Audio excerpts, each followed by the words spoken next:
out on a nature trail. Here, reality is all around us. You can see trees, you can occasionally see a few little animals, birds. That's reality. If a limb suddenly fell off the tree and hit my head and I couldn't think anymore about abstraction, that's reality too. So we have a problem with that in the modern world, and why? Indigenous people lived close to nature. They dealt with it every day. They intrinsically felt a part of it. They knew they were dependent on nature, and so in their way they had to take care of it. May not have done it very well at times, but that's universal to those cultures.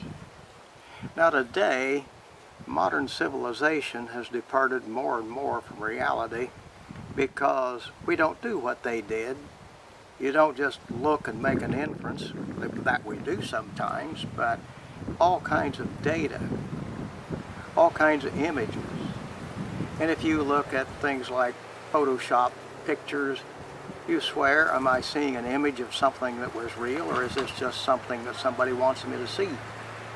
And all this can double back on itself until it's very confusing, or you can say, oh, this isn't really so.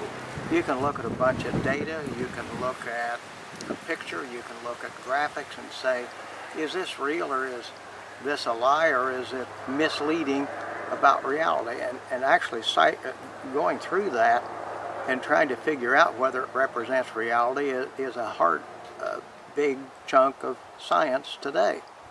You can't imagine galaxies, you can't even imagine microbes without having an extension of human perception. And every time we're into that, we're trying to imagine something that we can't see directly.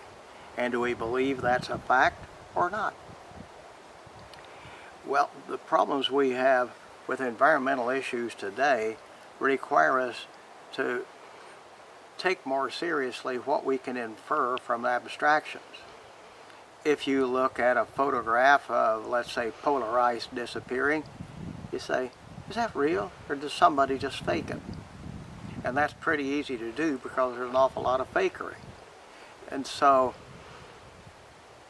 learning to figure out where the truth is or where the facts are in abstraction is a huge part of our learning to make the world environmentally a much better place and to make us a much better people living better at the same time.